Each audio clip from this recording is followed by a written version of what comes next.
কিয়ামতের আলামতের একটা অন্যতম আলামত হচ্ছে ঘরে ঘরে মসজিদ হবে। তো সে আলামত তো আপনারা এই গ্রামে শুরু করছেন, যে এই যে একটা মসজিদ, এই যে একটা মসজিদ, দুটোই জামে মসজিদ আমি যতদূর জানলাম। মাঝখানে খালি একটা প্লট জমি।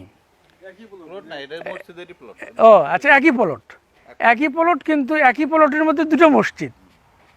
তো একই প্লটের মধ্যে দুটো মসজিদ, এটা ইসলামের দৃষ্টিতে এটা বৈধ হয় না।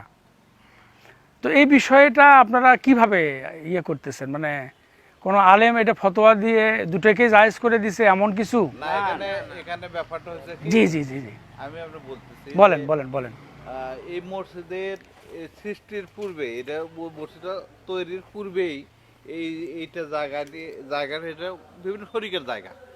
এই জায়গা নিয়ে ভাগ বাটোয়ারা নিয়ে একটা মামলা চলমান থাকাকালীন সময়ে, তো তখন এই যে এটা পুরানা মসজিদ, এটা আমাদের এই গ্রামের 100 বছরের পুরানা মসজিদ, গ্রামের সৃষ্টি লগ্ন থেকে মসজিদটা আছে, আমাদের ওই পাশে ছিল, ওখান থেকে এসে এখানে করা হয়েছে। এই মসজিদটা একটু জরাজীর্ণ অবস্থায় আমাদের ছিল অনেকদিন। তো থাকার পরে দেখুন মসজিদটা আমরা মসজিদের দীর্ঘদিন, এই মসজিদের মূল ব্যাপারটা হচ্ছে এখানে মসজিদের আর কমিটি ছিল, সেই কমিটিটা দেখাশোনা করতো। তো কমিটির যে সভাপতি ছিল উনি দীর্ঘদিন দেখাশোনার পর অসুস্থ হয়ে গেল। অসুস্থ হয়ে যাওয়ার পরে সর্বসম্মতিক্রমে এই কমিটির যে ছিল আপনার সভাপতি না, এই কমিটির যে উপদেষ্টা ছিল তাকে আমরা সভাপতি হওয়ার জন্য প্রথমে অনুরোধ করলাম, আল্লাহ সেকেন্দ্র মণ্ডল। তা অনুরোধ করার পরে উনি বললো যে আমি তো ঢাকায় থাকি, আমি তো যেতে পারতেছি না, তাই ওইখানে আমার ভাইস্তেরাই আছে, ওরাই জমির ওয়াকফ করছে, ওদের মারা, ওরাই সভাপতি হোক, আমি তো আছি। তা থাকলো, তখন এই ওয়াকফকৃত সম্পত্তির মানে যে দাতা তার হচ্ছে ছেলেকে মসজিদের সর্বসম্মতিক্রমে সভাপতি নিয়োগ করা হলো। নিয়োগ করে 6 মাস পরবর্তীতেই এখন কি ভাবলো, কি হলো না হলো, ওনারা বললো যে আমি মসজিদের সভাপতি হব, মসজিদ করবো। তো আমরা বললাম যে আপনাদের চাচা ভাসতে আপনারা মানে শুধু মসজিদের সভাপতি হওয়ার জন্য মসজিদ করছে, মানে তার সভাপতি পদ দরকার, এই জন্য মসজিদটা করছে, আর কোনো কারণ নাই। আর তার বড় ভাই ছিল, এটা সভাপতি ছিল। তো উনি যখন বার্ধক্যজনিত কারণে, কিন্তু আপনি তাকে প্রস্তাব করছেন, কিন্তু তিনি সভাপতি হয়নি আগে, কিন্তু পরে সিদ্ধান্ত চেঞ্জ করে উনি নিজেই সভাপতি হবে। যখন আমরা এখানে সবাই মিলে বাধা করলাম যে আপনারা সভাপতি হবেন, 6 মাস পরে হন, একটা বছর পরে যাক, তখন আমার এখনই দরকার, ওই কথা বলে ওনারা জোরপূর্বক এটা আর ধৈর্য সয়নি, এই জন্য নতুন মসজিদ করছে, পুরোনো মসজিদের জায়গা বেদখল করে নতুন মসজিদ করছে। এটার জায়গা বেদখল করে জোরপূর্বক রাতে বটি টটি নিয়ে বসেছিল, ভিড় দেয়। তখন আমাদের উপজেলা চেয়ারম্যান এবং আমাদের এমপি লিটন আর হচ্ছে সাদারা মান্নান, দুইজনের সহযোগিতায় এই কাজটা হয়েছে। আচ্ছা, এখন আমি একটা কথা বলে যাই, ইসলামে কোরআন হাদিসে এখানে এটা আরেকটু বলি, এটা নিয়ে আমাদের টিওনো মহোদয় আমাদের ডাকছিল, সেখানে আমরা বিভিন্ন আলেম ওলামাদের ফতোয়া এবং রাজশাহী বিভাগীয় যে আলেম ওলামার তাদের নির্দেশ মোতাবেক আমরা কোরআনের তাফসির নিয়ে গেছিলাম। ওখানে তাফসির বের করে দেখছি এটা জেরা মসজিদ, এখানে নামাজ হবে না এবং অনেক নিষেধ আছে। আমরা এগুলো দেখানোর শর্তেও, মানে দেখানোর পরেও, আচ্ছা আমি একটা কথা বলি, আপনার কথা আমি বুঝছি, আপনার কথা আমি 100% বুঝছি। এটা এমপি মন্ত্রী বা উপজেলা চেয়ারম্যান টিএনও মহোদয় ওনারা আসবে তখন যখন এখানে মারামারি বা গন্ডগোল দেখা দেবে, কিন্তু বিষয়টা তো ওনাদের বিষয় না, বিষয়টা হচ্ছে ধর্মীয়। আমি একজন ইমাম হিসেবে, আমি ইসলামিক স্টাডিজে মাস্টার্স করা, তো আমিও একজন ইসলাম সম্পর্কে আমিও কথা বলি, ফতোয়া দিই, ইসলাম নিয়েই থাকি। তো সেই জন্য আমি এদিক দিয়ে যাতায়াত করার কারণে আমার ভিতরে খুব একটা মানুষের কাছ থেকে রাস্তাতে যাই আর শুনি, শোনার পরে আমার ভিতরে একটা কনফিউশন, সেই কনফিউশন দূর করার জন্য আপনাদের কাছে আসছি। এটা 1 নাম্বার। আর 2 নাম্বার হলো যে কোনো মূল্যে এই দুটো মসজিদ এক হতে হবে। যদি না হন, যদি এর জন্য ওই মসজিদ কর্তৃপক্ষ দায়ী থাকে, তারা আল্লাহর কাছে জবাবদিহি করা লাগবে। আর এটার জন্য যদি আপনারা কেউ দায়ী থাকেন, আপনাদেরকেও আল্লাহর কাছে জবাবদিহি করা লাগবে। নামাজ পড়া ফরজ। আল ফিতনা তু আসাদ্দু মিনাল কতলে, ফিতনা হলো হত্যার চেয়ে বড় অপরাধ। আপনার মানুষ হত্যা করার চাইতে কিন্তু ফিতনা বড়। আল ফিতনা তু আসাদ্দু মিনাল কতলে। তা সুতরাং এত বড় গুরুত্বপূর্ণ একটা নির্দেশ, আল্লাহর নির্দেশ অমান্য করে একটা ফিতনা এখানে চলতেছে, মনে করেন যে প্রতি মুহূর্ত, যেহেতু দুটো মসজিদ আছেই। হ্যাঁ, এটা হতে পারে না। একটা মসজিদ আপনারা মাদ্রাসা বানান, একটা মসজিদকে মাদ্রাসা বানান, যেহেতু হয়ে গেছে ওটা, একটাকে মাদ্রাসা বানান আর একটাকে নামাজ পড়েন, এবং যে কোনো মূল্যে আপনারা এখন।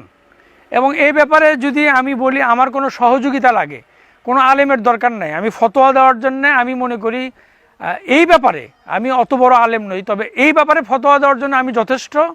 সেটা হচ্ছে যে একটা মসজিদ ভাগ হয়ে যেতে হলে পূর্বের মসজিদের সাথে আন্ডারস্ট্যান্ডিং করে ভাগ হয়ে যেতে হবে। আপনাদের সাথে আন্ডারস্ট্যান্ডিং করে ভাগ হয়ে যায়নি।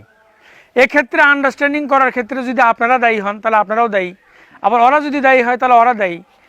তো এইটা যাই হোক, বিষয়টা এরকম। তো আমি আপনাদেরকে আমার একটা ধর্মীয় দায়িত্ব পালন করে গেলাম আজকে আমি। তার কারণ আল্লাহর কাছে বলবে যে, আল্লাহ বলবে যে তুমি ইমাম, তুমি নামাজ পড়াও, ধর্মের কথা বলো, তোমার চোখের সামনে দুটো মসজিদ একই সাথে। কিয়ামতের আলামতের একটা অন্যতম আলামত হচ্ছে ঘরে ঘরে মসজিদ হবে। তো সে আলামত তো আপনারা এই গ্রামে শুরু করছেন। এটা হতে পারে না।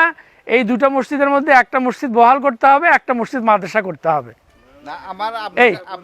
আপনার কাছে একটা জিনিস জানার, এই ব্যাপারে আমার যদি কোনো সহযোগিতা লাগে আমি আপনাদের করবো। আপনার কাছে আমার একটা জিনিস জানার ছিল, সেটা হচ্ছে যে এটা আমরা তো এই লাইনে লেখাপড়া করিনি, জানিও না।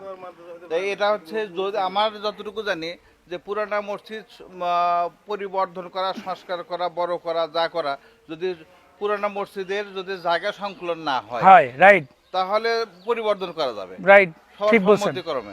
কিন্তু আপনার যেখানে আপনাদের আমি সহজ করে দেই, আপনাদের এই কমিটির অনুমতি ছাড়া এই মসজিদ কমিটি সম্প্রসারণ বা সংকোচন কিছুই করতে পারবে না কেউ। আমি আপনার কথা যেটা বলতে চাচ্ছেন, আমার সময় কম, এই জন্য আমি বললাম আপনাকে হেল্প করতেছি যে এই মসজিদ কমিটি, এটা যেহেতু পুরাতন মসজিদ, এই মসজিদই চূড়ান্ত।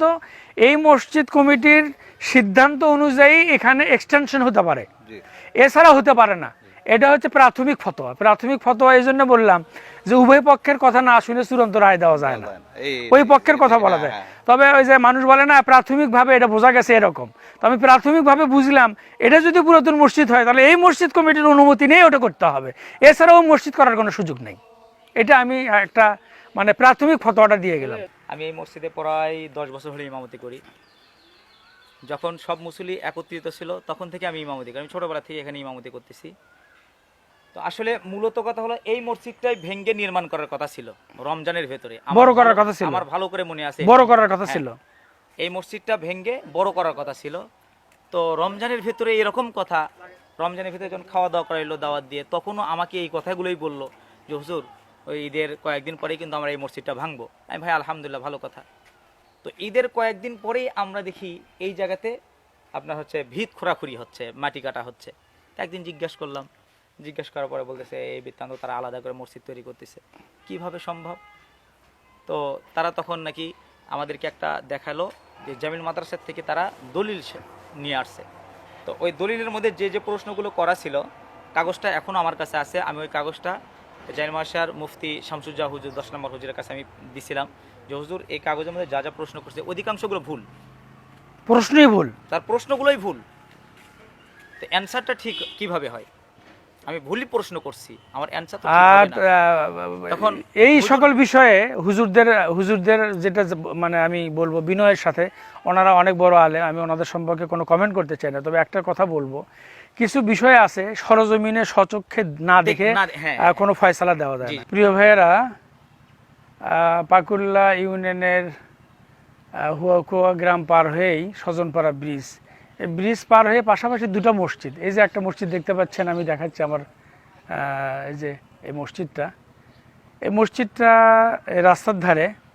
আবার দেখেন এখান থেকে কয়েক গজ দূরে আর একটা মসজিদ, এখানে এই মাঝখানে শুধু একটা ডোবার মতো, যদিও ডোবাতে পানি নাই, কিন্তু এই মাঝখানে একটা ডোবা, এখানে মসজিদ, একটা ডোবা পার হয় আর একটা মসজিদ। তো এটা কিয়ামতের লক্ষণ আমি মনে করি, এই কারণে যে ঘরে ঘরে নাকি মসজিদ হবে। তো এখানে তো সেই অবস্থায় তৈরি হয়ে গেছে, অবশ্যই এটা কিয়ামতের আলামত। এবং এই মসজিদগুলো বিভক্ত হয়েছে, এগুলোর পিছনে খোঁজ নিয়ে আমরা যেটা জেনেছি যে ধর্মীয় কোনো কারণ নেই, ধর্মীয় কোনো ব্যাখ্যা নেই। এখানে শুধু মসজিদ কমিটির সভাপতি, সেক্রেটারি বা এলাকার আধিপত্য বা মান সম্মান এই সব নিয়ে এই মসজিদগুলো তৈরি হয়েছে। আমি মনে করি যে পাশাপাশি এইরকম দুইটা জামে মসজিদে একসাথে জুমার নামাজ বৈধ হওয়ার সম্পর্কে যথেষ্ট সন্দেহ আছে। আমি কথাটা এই জন্য বললাম যে যারা এই দুটা মসজিদের সাথে জড়িত তারা আপনারা আন্ডারস্ট্যান্ডিং করে একটা মসজিদকে মাদ্রাসায় রূপান্তরিত করেন এবং আরেকটা মসজিদকে আপনারা জামে মসজিদ হিসেবে রাখেন। না হলে দুটো মসজিদেই আপনাদের নামাজ হওয়ার ব্যাপারে সন্দেহ আছে। তার কারণ আপনারা এক গ্রুপ আর এক গ্রুপের উপরে হিংসা করে শুধু হিংসার বশবর্তী হয়ে দুটো মসজিদ হয়ে গেছে। তো ইসলাম তো হিংসাকে অনুমোদন করে না। তো আপনি আগে হিংসা দূর করেন, তারপরে তো নামাজের প্রশ্নটা আসে। তা আপনি হিংসা দূর করতে পারছেন না, আবার নামাজ পড়বেন, তার মানে আপনি হিংসা নিয়েই নামাজে দাঁড়াচ্ছেন।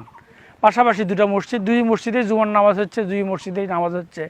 এর জন্য আমি অত্র এলাকার লোকজন এবং অত্র মসজিদ কমিটিতে যারা আছেন সবাইকে অনুরোধ করব, আপনারা একটা মসজিদের জুমার নামাজের জন্য বা নামাজের জন্য রাখেন, আর একটা মসজিদকে মাদ্রাসায় রূপান্তরিত করেন, তাহলে আপনাদের জন্য এটা বেটার হবে। তো এই হলো দৃশ্য যেটা আমি আপনাদেরকে দেখালাম। সবাইকে ধন্যবাদ। আসসালামু আলাইকুম।